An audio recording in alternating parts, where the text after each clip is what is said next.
To the Afghan people, we make this commitment. We will not walk away, as the outside world has done so many times before. Those were the words of Prime Minister Tony Blair in 2001 when he sent British troops into Afghanistan.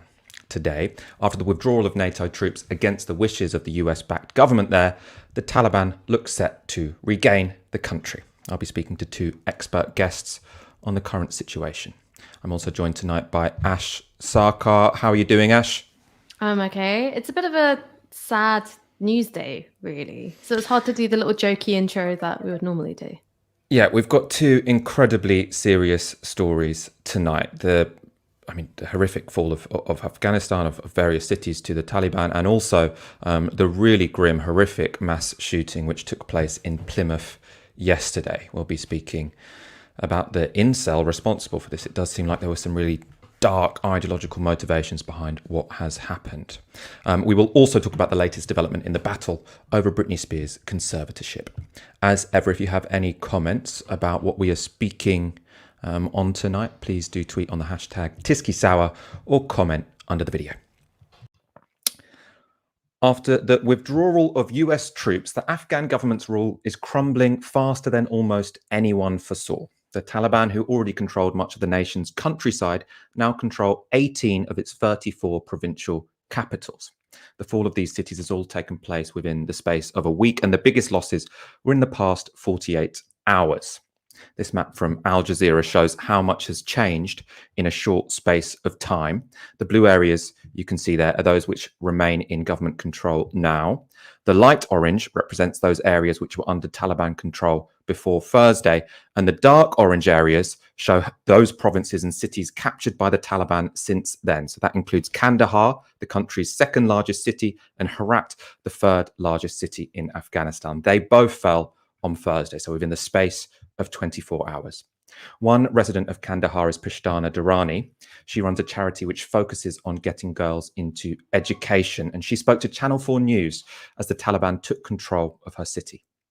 This means I'm going to lose everything that my father and I and my whole family has worked for, every girl has worked for, every person who has worked for in the last 20 years. This means losing your houses, losing your dreams, your goals, your ambitions, your identity as Afghan, everything. Can you tell me how do you think that is going to happen? The Taliban don't stand for anything other than violence, other than their white flag, other than the Islamic Emirat. They don't stand for the word Afghanistan or Afghans or women or justice or fairness or education. I mean, like, we sacrifice thousands of men just for our girls to get to school. And now I don't even know where my students are. I don't even know where the students are right now. I mean, like, I feel weak right now. I feel like crying right now because I don't have any other option. I don't know where my students are. I don't know where half of my staff is right now. What are you going to do? In all honesty, I'm not sure. I might be evacuated. I might not be evacuated. I might be murdered by tomorrow. I might not be able to go out anymore. I might not be able to mobilize anymore. I might not be able to work or educate myself. I don't know. I'm going to be honest. All I can think of is one thing that my family did so much to build. The Kandahar that I knew, the life that I lived as a refugee, and all sacrifices that we made to be here, it's for nothing. Everything for nothing. Did you consider leaving? Or did this all happen too quickly? I didn't consider leaving. I thought even if stuff happened, this is not going to happen. Kandahar cannot fall. Kandahar can never fall. Cities won't fall. Herat won't fall. Farah won't fall. This is not happening. This is the 21st century. We have everything. We have a good army. We have a new defense system. Everything is in place. We are educated more. We are liberated more. We have every kind of right. But I didn't know our leaders are so corrupt. They are so power hungry. They are so greedy that they will sell us out. That was, of course, a really heartbreaking interview to watch. She was speaking, literally in the same moment that the Taliban were taking over the city that she lived in. You heard their reference to corrupt leaders selling out their citizens. That's likely, in part, a reference to those regional governors who are making deals with the Taliban instead of putting up a fight. That includes the governor of Ghazni. That's a city 100 miles from Kabul. The governor there is accused of striking a deal with the Taliban, handing them the city in exchange for safe passage to the capital. You can see him here within a Taliban convoy. He was later arrested by the security forces of the Afghan government.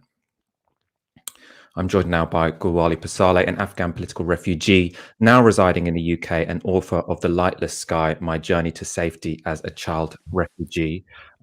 Thank you so much for joining me this evening.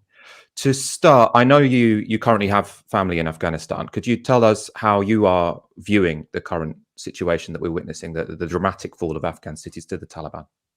Michael, it's heartbreaking to see because I grew up in a war zone and I didn't expect to see this happening again. Perhaps it's worse than what it was when I was growing up as a child, seeing the US invasion of Afghanistan. So I, not only do I have family there, but I worry and I fear for my fellow Afghans in the country.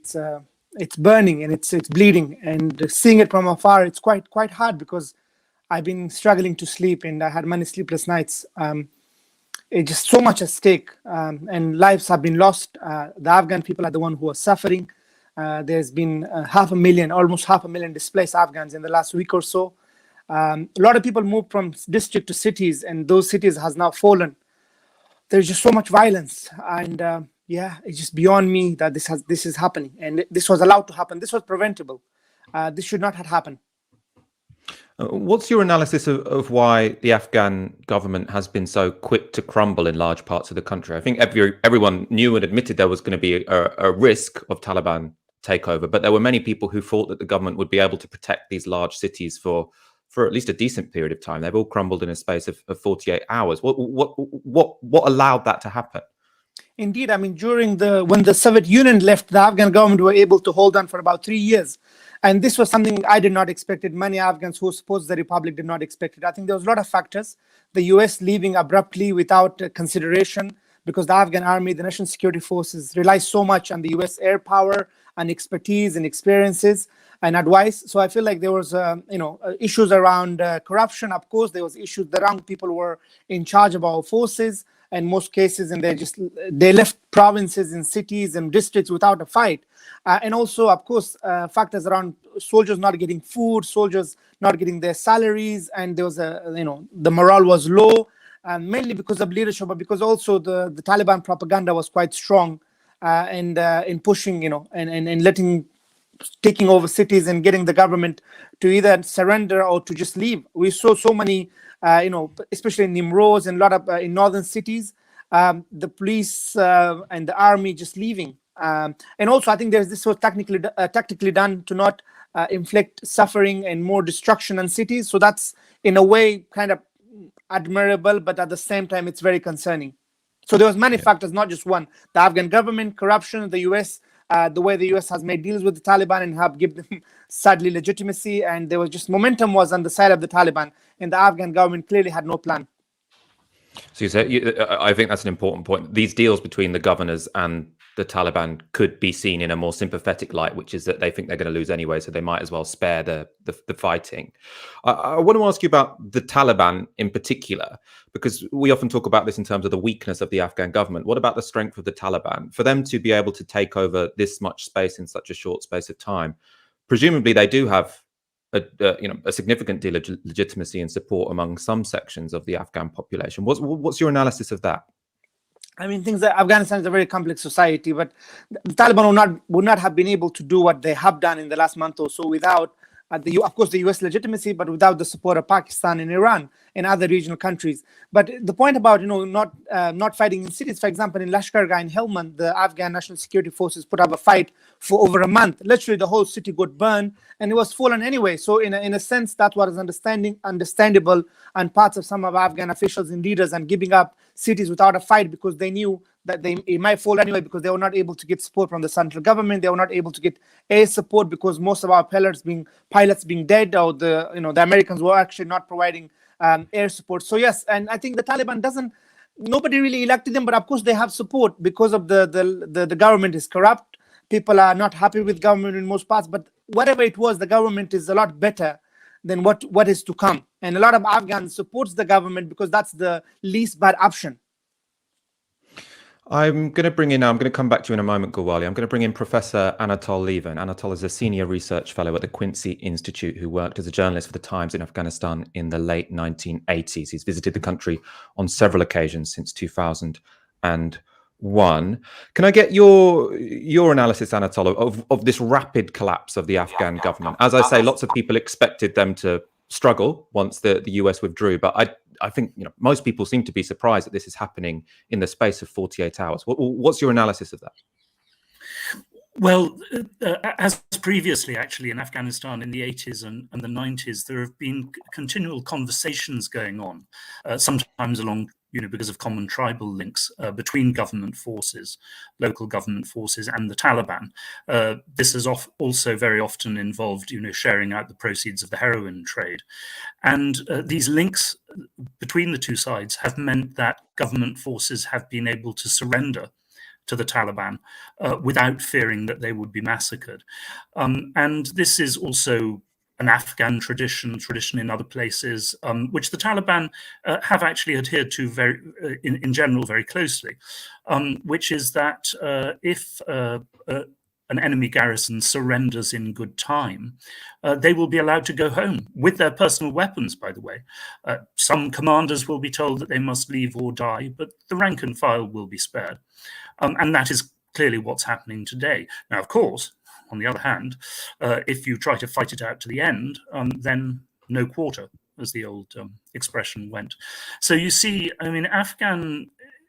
we have been presented by the Western media and the Afghan government as well, with this picture of, bitter ideological divisions in Afghanistan, clear-cut allegiances. Very often on the ground, it hasn't been nearly that clear. There's also been a very common arrangement, by the way, where a family has sent one son to the government forces and one son to the Taliban, so as to be covered whichever side wins.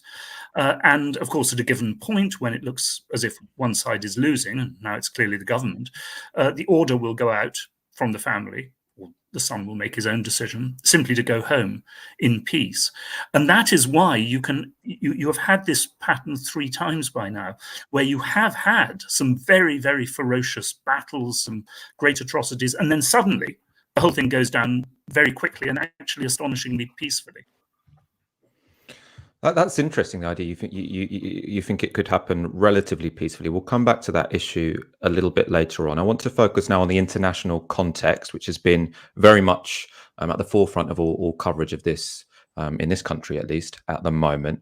The context here really is the US had set 11th of September this year as a deadline for full withdrawal from Afghanistan. This followed a deal between the Taliban and Donald Trump in 2019, in which the Americans agreed to withdraw from Afghanistan and lift sanctions against the Taliban, while also pressuring the Afghan government to release 5,000 Taliban prisoners. In exchange, the Taliban agreed not to harbor al-Qaeda in areas they control. This is widely seen by many as selling out the Afghan government. The dominant position represented on Britain's airwaves, at least today, has been that this deal and the US withdrawal and the NATO withdrawal was a mistake. That was the position of Defense Secretary Ben Wallace, who spoke today. It's also the position of prominent conservatives who are outside the government. Tom Tugendhat is a backbencher and chair of the Foreign Affairs Select Committee. This is how he responded to Biden's comments that the US couldn't prop up the government in Afghanistan forever. That's rubbish. That's absolute rubbish. The Americans have spent $20 or so billion, but that money's not coming back. There's no way they're going to get that money back. There's no way they're going to get the 2,000 lives that are, of the American troops who've been killed. They're not coming back. What we're now talking about is what do you do going forward? And actually 2,500 US troops was managing to keep the lid on an insurgency and enabling 400,000 Afghan troops to continue. Now the United States better start planning for refugee emergencies in places like Pakistan and Iran, because that's what we're going to see next. So the idea that the US couldn't endure is complete rubbish. That's not a military choice, that's a political one. What he's saying is he didn't want to endure. That's not the same as saying he couldn't. That was Tom Tugendhat. Rory Stewart is a former Tory MP. He was governor of an Iraqi province post-invasion, and then he moved to Afghanistan. He lived there for a while. He spoke in similar terms. Well, it's terrifying. The Taliban, in the matter of about a week, have taken much of the country. And this is a horrifying group associated with terrorists. They've been backing suicide bombing in the areas that they control. Women are not going to school, and it's a total betrayal by the United States and by the United Kingdom. What is NATO if it's not able to work its way through these problems? It ought to have been possible if the US were withdrawing, because there were very, very few troops there, 2,500 troops and some air support, for the other nations to take up that slack and to ask President Biden to provide some support while he took his troops out. It's totally shameful for NATO, and it's pretty shameful to blame it all on the United States, because this was a massive coalition operation. And people are forgetting the Turks, for example, have very courageously remained in Afghanistan while everyone else has left. Anatol, I want to bring you in to respond to both of those comments from Stuart and Tugendhat, and indeed our Defence Secretary. What do you make of people who say what we're witnessing now, that's because the US withdrew in an irresponsible way? They withdrew before the Afghan government had built up significant strength to fend off an encroachment from the Taliban. Look, if the Afghan government couldn't build up sufficient strength in 20 years with US military aid that gave them a budget at least 10 times the size of the Taliban, with heavy artillery, with tanks, with air cover, this was never going to happen.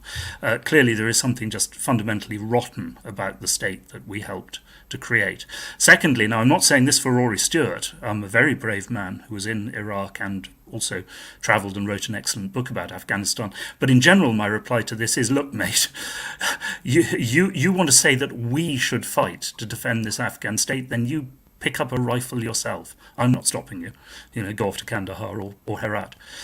The previous Afghan state, defended by the Soviet Union, outlasted the Soviet military presence by 3 years. Ours has collapsed on the spot. That really should tell you something. As for the idea that Britain and NATO could somehow replace the United States in Afghanistan, or fight without the United States or to cover the United States, I mean, this is just absolute self-deception.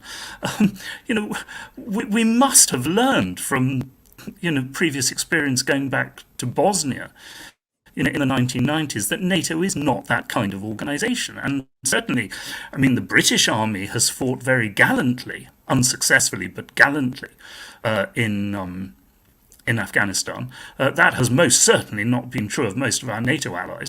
And believing that they ever will is, I'm sorry, but it's foolish. And I mean, from your understanding, I mean, there are many people who are saying that for the US to withdraw in this way, after spending all of this money propping up the Afghan government and saying they wouldn't leave in this fashion, they've left against the wishes of the Afghan government and allowed it to be, allowed. It looks like the country is going to fall to the Taliban. Is Biden not concerned about that? Are the US and NATO not concerned about the fact that they promised to build a new nation and have now just left it to collapse? Are they consigned or resigned to seeing that happening? I'm afraid that they are. Because we failed to build a new nation. But the point is that in the end, I mean, that also reflects the fact that people have to build their own nations, on their own historical and cultural foundations. And Afghanistan just has not provided the base for the kind of state that we wanted to create. I mean, leaving aside the obvious issues of massive corruption, heroin dealing, and so on. So I think the Biden administration, it doesn't like this, but yes, it's resigned itself to the fall of the Afghan state, and its strategy is now moving towards that, frankly, of the Russians, the Chinese, the Iranians, and even the Pakistanis, that we have to deal with the Taliban, while, of course, insisting that they give up and do not resume things that really threaten us, which means in the first instance, of course, support for international terrorism, and perhaps in the longer term also that they should really crack down on the heroin trade. But yes, I mean, people have not been willing to say that quite openly yet, because obviously the Afghan government is still there just about in Kabul. But the obvious movement is towards, in future, trying to manage the Taliban. I want to bring Gulwali back in and get your perspective on the withdrawal of NATO troops. There are sort of two narratives here. One is that, it was doomed to failure. They shouldn't have been there in the first place. The other analysis is they have abandoned Afghans when there are many people in the country who want the Afghan government to survive, even if they don't like it very much. And then they feel like this has been an abdication of responsibility on the part of NATO. What's your position on that? So yes, I mean, as an Afghan, I don't want foreign forces in Afghanistan. They shouldn't have been there in the first place. But when they did, they should not have left the way they have, leaving us to the wolves and giving so much legitimacy to the Taliban. And basically, the Afghan government and the army is collapsing because of lack of American support. And they created the Afghan security forces in a way to be dependent on the US and NATO forces. And it's just very unfortunate. And I worry, and my concern is mainly for the ordinary Afghans who will go through a hell again and again, and just not fair. And I hope we respond to this humanitarian crisis in a humane and responsible manner. I should apologize again. That was then my problem. I didn't think I could hear, but everyone else could. Anatol, I'm going to go back to you. From your perspective, what do you think is going to happen next? I mean, there are a number of options, which is either that the Taliban take full control of Afghanistan, or there is some sort of surprise resurgence of the Afghan government who've been sort of hiding forces which are invisible to the rest of us. I don't really mean physical ones here, but the energy to push back against this onslaught, or some kind of power sharing agreement between the two. Which of those do you think is most likely, and which would be, I suppose, least bad, is one way of putting it? I can see no possibility of a successful government counter now. They have lost cities across the country. The absolute key thing is that they have lost key cities in non-Pashtun areas, the cities which it was thought would be the last to fall to the Taliban, which is still at heart a Pashtun force, but has clearly now recruited many non-Pashtuns as well. So the survival of the government as such is not an issue. It's just a question of how long they get onto helicopters and get out. What is very much open is how many government commanders go over to the Taliban with their men and are allowed to do so. Ismail Khan in Herat, a famous old Mujahideen commander who then became governor and has supported the government since 2001. Now, he did not flee from Herat as the Taliban came in. He is now under house arrest. The Taliban have claimed that Ismail Khan has joined them. I mean, that obviously shows that they want him to join them. Whether he has, of course, who knows? We can't say. But the point is that, both when the communist government fell in 92 and as the Taliban rose in the later 90s, many commanders on the other side came over to the winning side with their forces. Now, a key question there is also Taliban respect for ethnic and ethno-religious minority rights. And the biggest single issue there is the Hazara Shia, who are backed by Iran, and Iran is very committed to them. If the Taliban do not respect their religious rights as Shia, then they're going to have very serious problems with Iran. And you will have the basis for future atrocities and repressions. But I think a key thing to watch is just how many people the Taliban can recruit from the government side. That's the first point. Soldiers from the government side, commanders from the government side. The second question will be, but that's for the rather further future, whether the Taliban will recognize their need for Western educated technocrats, whether they understand that they need people like that to help run an Afghan state. And the evidence from the past on that is mixed. Of course, in certain respects, well, in key respects, the Taliban were extremely repressive, conservative. Occasionally, however, for example, in their support for the campaign to eradicate polio, they showed that they did have a certain sense of what makes a modern state and modern state responsibility. We will have to see whether they will try to recruit those people, and of course, in the process, whether they will give them sufficient cultural freedom. Because if they don't, then of course all their technocrats will leave.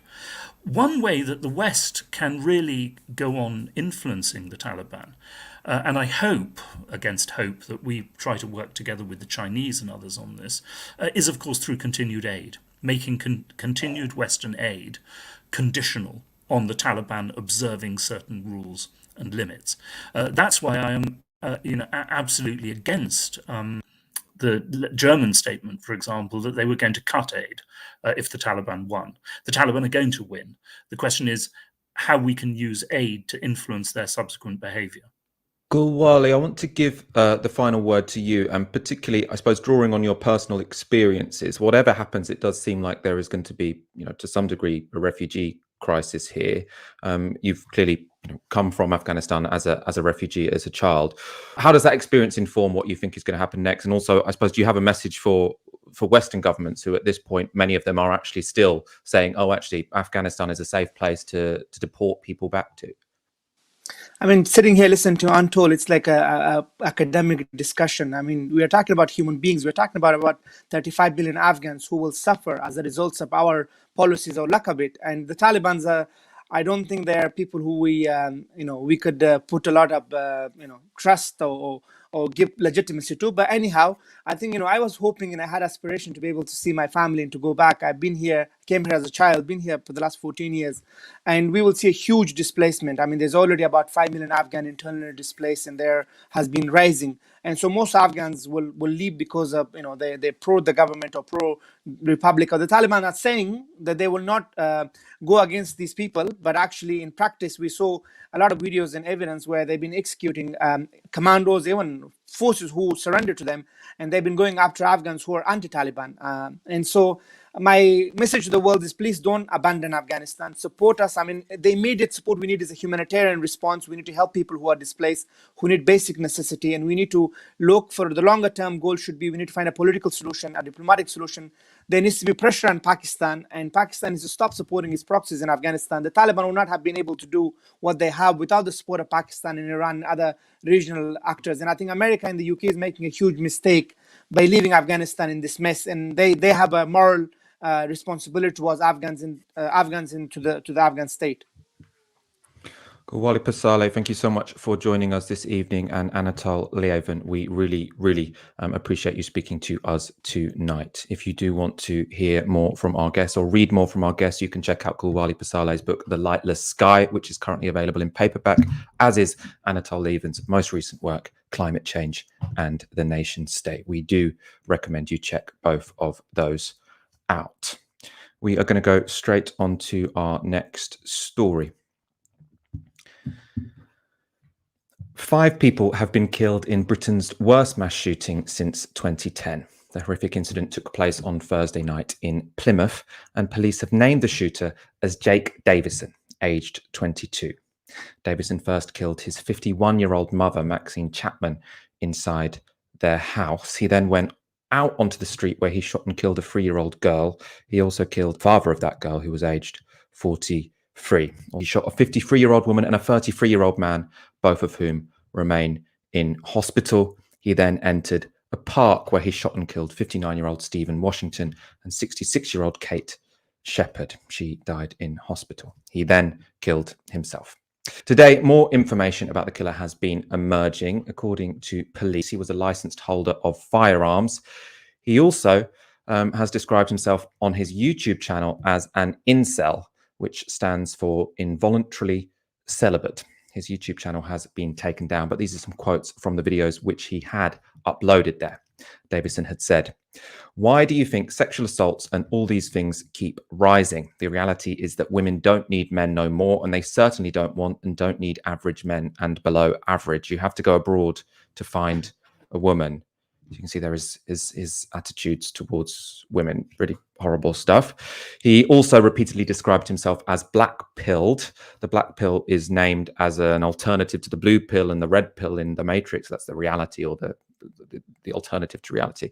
The black pill is a fatalistic outlook centered on the belief that success with the opposite sex is determined by genetics at birth. In an online comment beneath one of his videos, Davison wrote, "The black pill makes you obsessed with your looks. I never used to be this way. The longer you go without any kind of interaction with women and sex relationships, etc., the more you become concerned about looks, but black pill turbocharges it."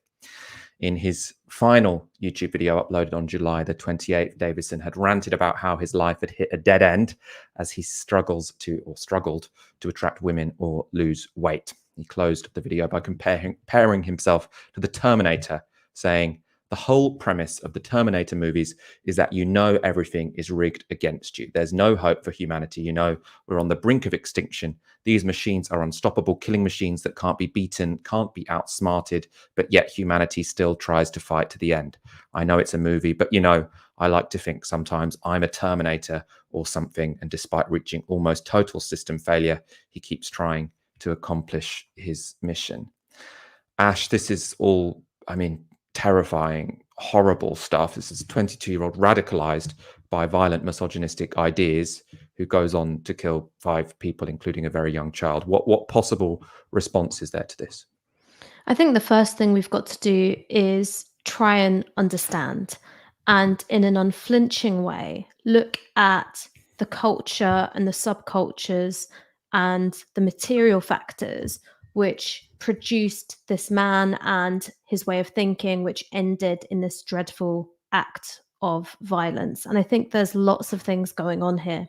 I think one of the really useful phrases which I've learned to describe this culture around incels is internet nihilism. So it's a way of becoming addicted not just to misery, but to cruel and even violent behaviors and finding some kind of agency within it. So it's not about asserting your agency by trying to go, maybe I could be happier, or maybe I can give people a better and more nourishing experience of my company. It's really about embracing the most nihilistic and brutal idea of human nature and behavior that there is. So even that thing about women aren't interested in average or below average men, speaking as a woman, that is just not how you categorize men at all. You just don't rank them like that. There isn't some kind of Excel spreadsheet that we're fitting men that we meet into. There are men that you're attracted to that might be on the basis of looks, that might be on the basis of how they live, it might be on the basis of their personality, or it might just be on the basis of, on some level, they remind you of your absentee father, right? There's lots of things going on there, and it's not as if we walk around kind of algorithmically sorting men. So in a way, you can see the internalization of a kind of a hyper neoliberalized logic, and the way in which, by adopting that logic, you not only think of women as objects and as status objects, but also you think that that's how they're all thinking as well. So it's incredibly nihilistic. And you've also got a culture around using some of the most dehumanizing language possible for women, calling them foids, female humanoids, the way of thinking about women, not in terms of their personalities or the kinds of experiences you might be able to have with them, or ways in which relationships can be nourishing and kind of expand your horizons and your experience of the world. It's a way of thinking about women and access to sex as something which gives you meaning and purpose as a man. And there have been other things which have emerged about this murderer. The fact that he broke his ankle and couldn't get back into work, which I think really does chime with the kind of people who can sometimes be very vulnerable to incel culture and internet nihilism more generally, which is depression, a sense of futility, coupled with a sense of entitlement, nurtured grievance, and fantasies of what it means to assert your masculine agency over the world, which is very much framed within violent terms. So I think that there's a lot to understand here. There's also, of course, the role and the expectations of the nuclear family in terms of managing and containing male violence, male rage, and male anger, and what happens when the nuclear family is unable to do so. So yeah, a lot to think about, a lot to understand. And I would be very wary of anyone who's presenting a simple answer and saying, here's this one thing that legislators could do or tech companies could do to deal with the problem. It's complex because it is so deeply rooted within our culture and so diffusely expressed through digital spaces. I want to talk about the police response to this killing because it was quite odd. So despite this appearing to be an ideologically motivated mass, well, I mean, it was an ideologically motivated mass killing, right? The police insisted it wasn't terror related. This description of the mass killing by Devon and Cornwall police chief, by the Devon and Cornwall police chief constable, I thought was particularly bizarre. So he said, "We believe we have an incident that is domestically related that has spilled into the street and seen several people in Plymouth losing their lives in extraordinarily tragic circumstances." There's so many weird parts to that statement. So one, it's a domestically related incident, which seems to sort of kind of underplay what's going on. And then it spills into the street as if there's sort of some natural bleed from that first murder to the other murders. And then it's described sort of extraordinarily tragic circumstances. Like it's all in this bizarre passive voice that even if the full extent of this guy's ideological motivations weren't known, I just find that a really odd description of what happened. We should be really critical of how things get labeled terrorism and also what that label does in terms of our expectations of a state response. So let's keep our critical hats on when we're thinking about terrorism. But when the police in this instance are saying this is not terror related, what they mean is he's white and we don't think he's a neo-Nazi. That's all they're saying when they say that it's not terror related. Now, of course, there's all kinds of ways in which acts of violence can have ideological underpinnings to them. So if you wanted to take another kind of misogynist act of violence, the honor killing, of course, that's deeply ideological. It's deeply tied up with cultural norms about expectations of women and what women's sexual behavior means to the reputations of their male family members around them. Okay, right? We would say that that's deeply ideological. And even here, even though that the targets of the killing do not necessarily appear to have been politically motivated as such, it does seem that this man's very deep and troubling radicalization in online spaces is something which facilitated this act of violence. Now, I think what that shows us is that sometimes our categorization of what is and what isn't terrorism starts to break down when you look at the individual circumstances around each violent perpetrator. And I imagine that if we applied the same amount of scrutiny to some of the people labeled Islamic or jihadist terrorists, we might find similar dynamics around alienation, loss of purpose, thwarted sense of entitlement, masculine fantasies of violence, so on and so forth. And I think that points towards some of the weaknesses around the category of terrorism. But what this police officer meant is he was white. Now, let's move on to the whole domestic incident which spilled out.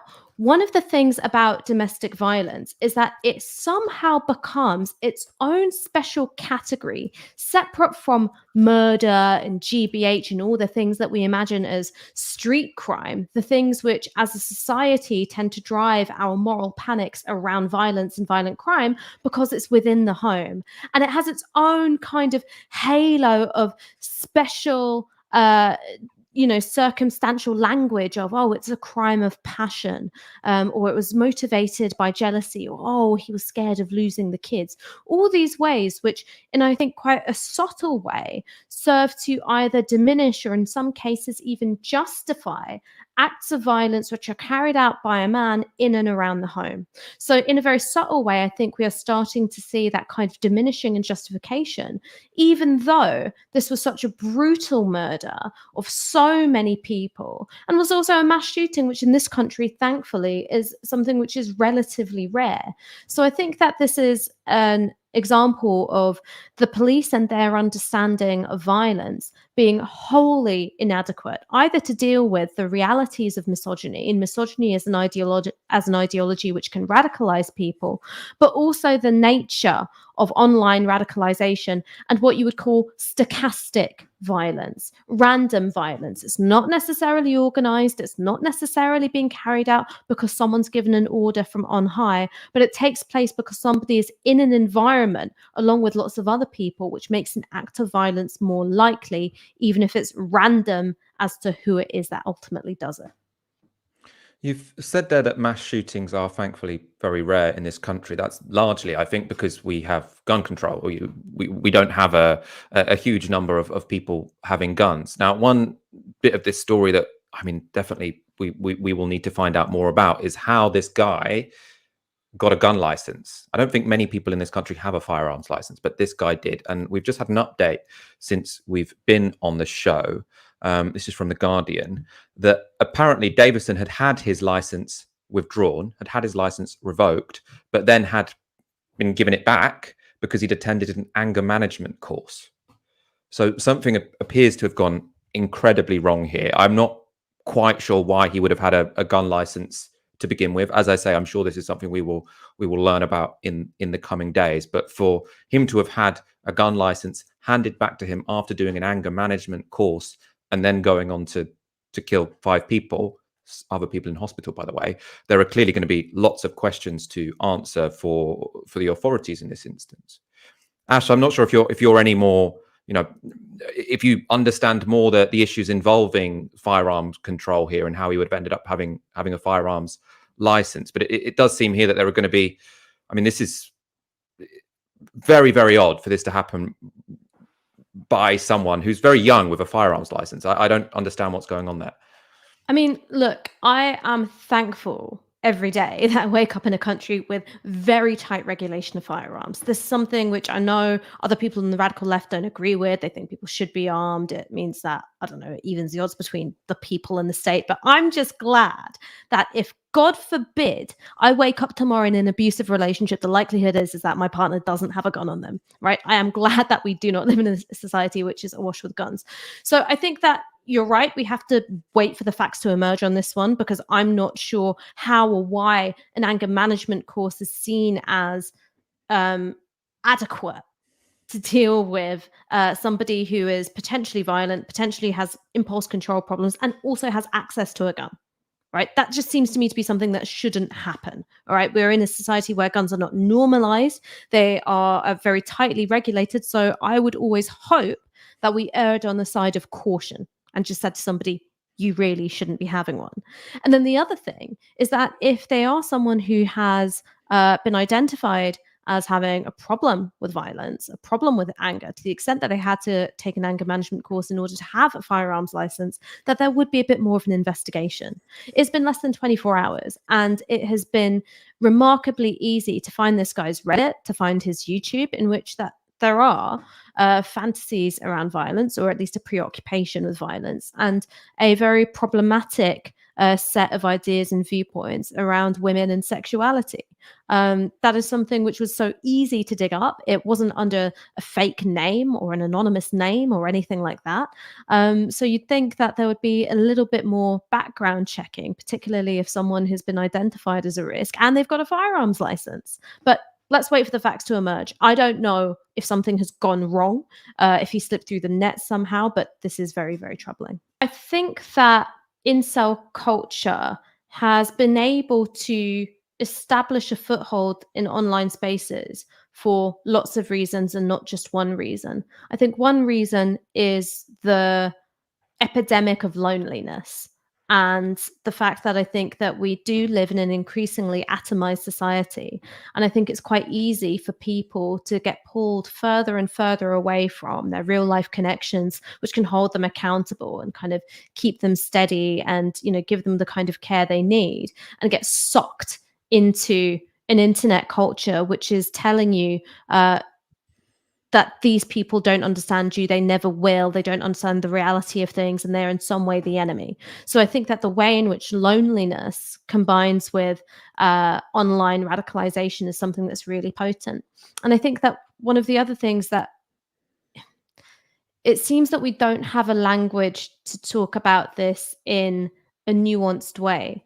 But I think that the overlap between online radicalization, loneliness, and I have no idea if this was a factor in this case. I'm just pointing it out as something which I think can deepen and amplify and render more acute the problem of misogyny, is online pornography. Now, I'm not an anti-porn person. I don't think that porn is bad. I don't think that it's inherently exploitative. I think that there are people who make it in a less exploitative way, and that's very good. But I think that if you're a young man and you don't have any fulfilling relationships with women, and you feel this sense of real aggrievement about it, having an endless supply of really hardcore pornography in which women tend to take certain roles. It's a kind of pneumatic and dehumanizing kind of sex. And of course, you would start to think, well, women kind of hold the power over who they have sex with, but also at the same time, they're completely undiscerning about who they do it with. Of course, you would end up thinking that all women are a bunch of like malevolent sluts. So I think that we don't have that nuanced conversation enough about how all of these things are combining, I think, to a really troubling effect to put turbo boosters under incel culture, that combination of online radicalization, wounded grievance and entitlement, real life isolation, and what they see in pornography. Again, not anti-porn, but just saying we should think about this quite seriously. It's quite possibly much more widespread than any of us, are currently aware of. I think that's one of the things so terrifying about it. Joseph Hannon with a tenner: as a Plymouthian, I find it so bizarre to hear people talking about us nationwide. The whole city really is reeling. Much love to Novara for covering the ideology behind the disgusting attack. Thank you so much for that comment. And solidarity to everyone in Plymouth. It must be really appalling to have had such a disgusting, attack happen in your neighborhood. We're going to go straight to our final story.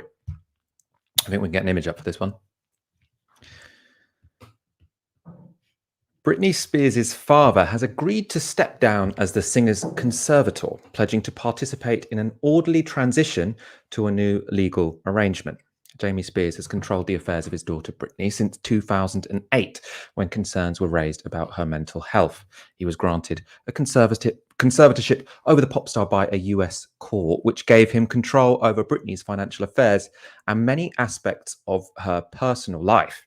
Britney Spears has recently spoke about how the relationship became abusive, telling a judge that she had been drugged, forced to perform against her will, and prevented from having children, according to the BBC. Jamie Spears' response to his daughter's petition was welcomed by her lawyer, Matthew Rosengart, who called it a vindication for his client. We are pleased that Mr. Spears and his lawyer have today conceded in a filing that he must be removed, he said in a statement. Yet he accused Jamie Spears of his own shameful and reprehensible attacks and said he should stop making false accusations and taking cheap shots. He said the singer's father should instead remain silent and step aside immediately. Mr. Rosengart added that an investigation into the actions of those involved in managing her estate throughout the conservatorship would continue. So they're welcoming this statement that he is willing to hand over the conservatorship, but also commenting on the fact that he is remaining quite unrepentant when it comes to who is in the right and who is in the wrong here. I understand that Jamie Spears has said, there is no reason why I should hand over this conservatorship, but I will do it out of essentially, I'm paraphrasing here, out of the goodness of my heart. Ash, it's obviously welcome that Britney Spears' father is now willing to give up his conservatorship over his daughter, but it's really bizarre and also quite, it's worrying is an understatement that for such a long time, this man had control over his adult daughter in a relationship that she didn't want to be in. I only discovered about conservatorships through this case, and I think, most people are as shocked as I have been. Look, one of the things to bear in mind is that Britney Spears is uniquely legally disempowered by being in a conservatorship. So one, the attorneys being paid for the conservators are being paid for out of her money in her estate. She has no option to stop funding those lawyers. Two, initially, the attorney she had was not even of her own choosing. So there is a question being raised about a potential conflict of interest, whether an attorney who she didn't pick is able to represent her interests adequately, considering he's got a vested interest in the conservatorship continuing, so he can keep representing her and being paid by money from her estate. And 3, now she has her own lawyer. She's got her own attorney. 3, she didn't even know that she could petition to bring the conservatorship to an end. Now, so far, that's not been successful, but these are certainly gains. Jamie Spears having stepped down as his role as a conservator at some point when he deems the time to be right, that is a step forward. But again, she's in a uniquely disempowering position. It's not even clear what the criteria would be for her conservatorship to be deemed no longer necessary. Because a conservatorship usually is brought in and imposed when somebody is very, very old or is otherwise incapacitated from taking care of themselves or managing their affairs. Now, with Britney Spears, obviously, she's not very, very old, but also throughout the duration of this conservatorship, she's been working. She's been doing a Vegas residency. She's been asked to tour. She's put out music, she's been dancing, she's been performing. These aren't usually things that somebody under a conservatorship would do. So you can see how this quite easily starts to look like a young woman who experienced a mental breakdown, who had some really tough issues to go through. And that was an opportunity to put her in a legal straitjacket, which meant that she can still be a moneymaker and a piggy bank for those around her. And she is legally prohibited from changing that arrangement at all. So yes, this is a step forward, but this is still an incredibly troubling case. And I think it also shows that sometimes just because somebody on the outside looks like they're very rich doesn't necessarily mean that they're going to be very powerful. There are all sorts of legal means to inhibit somebody from exercising that power, particularly if they've experienced mental health issues in some kind of way and they're vulnerable for that reason, particularly also if they're a woman. This is often reported as if it's a bit of a legal quirk. Like, as I say, I didn't know that these things existed. I think many people didn't. But since it's become a very high profile case, we keep hearing that, the judge, rules partly in favor of Britney Spears, partly in favor of her dad. It's still very ambiguous. It seems like it's still difficult for her to get out of this relationship. And I would have assumed, in any civilized society, that the moment you realize that a 39-year-old woman can have her financial and personal affairs controlled by her father for a decade when she's uncomfortable in that position, and she's, nights at Vegas over and over again, making hundreds of thousands of pounds, but which go to her father. The moment it's, made public that kind of thing is made possible by US law, there would be an unstoppable clamoring to stop it. And I do find it strange that it doesn't seem that there has been this overwhelming clamor to say, oh no, this is some weird quirk of our legal system that obviously needs to be changed. Well, look, this isn't the only law that's on the American statute books, which is really troubling in terms of the amount of power it gives to a parent of somebody who has been deemed unfit for whatever reason. I was listening to a podcast called, it was part of the G series by Radiolab, I think it was named Unfit, about the history of forced sterilizations of intellectually and physically disabled people. Now, this law in many states is still on the statute books, where if you are the parent of an intellectually or physically disabled child, you can go to the court and petition for that child to be forcibly sterilized. That is something that can still happen if they are deemed unfit. Now, this is obviously a huge amount of power to exercise. And not only that, the tendency has been to rule in favor of the parent and not in favor of the child who's got the disabilities. So I think this comes within a legal context in which, people who are deemed to be unfit for reasons of disability or mental health issue are denied full access to the rights that any other citizen would have.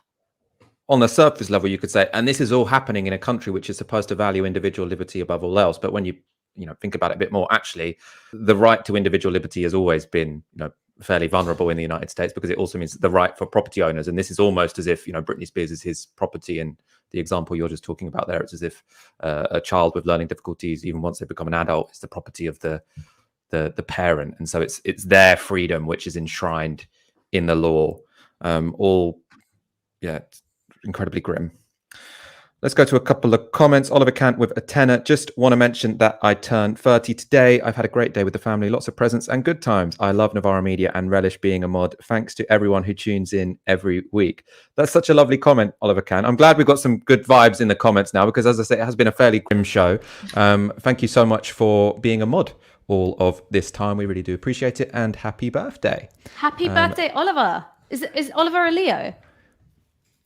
I guess so. This is Leo season. I feel like you knew the answer to that before you asked the question. I think so. I was just in my head going, okay, when's it transition to Virgo? But happy birthday, Oliver. We love Leos. Leos are great. Happy Leo season. I endorse that message. Nathan Hughes with a $5. Shout out to my beautiful partner Becky on her birthday. I'm not allowed to watch without her anymore, but she dislikes it when you and Aaron argue. It's never for, we're good friends. We just, we spar over certain political issues. People often think we're annoyed at each other. We've never really been annoyed at each other, actually. Joshua Maxfield with £10. Just quit my night job at Amazon. Solidarity for all the people forced to work these strenuous jobs. It can feel very dehumanizing. Thanks for all your work, Novara. Really appreciate that comment. Thank you so much for that donation. And, congratulations for quitting your night job at Amazon. I do hope you have something else to fall back on, but yeah, night jobs at Amazon, I can see why you wanted to leave it. Jane Baker with a $5. Happy birthday, Mike Baker. We are watching Novara as we do every Monday, Wednesday, and Friday. A couple of kisses straight back at you. And thanks, Michael and Ash. Great insight on incels. And Active Pro with 449. So this is a reference to a previous show this week. Question: why did the Romans build vineyards in Northumberland? All seriousness, thank you, Novara Media, for giving us all hope. You lighten up my day. I still don't quite have the answer to that question. I shouldn't. Do you know? I did not know where he was going with that one, so I was just like, I choose not to engage. I think that, Dahlia, I listened to what she said about climate deflection, and she got it bang on.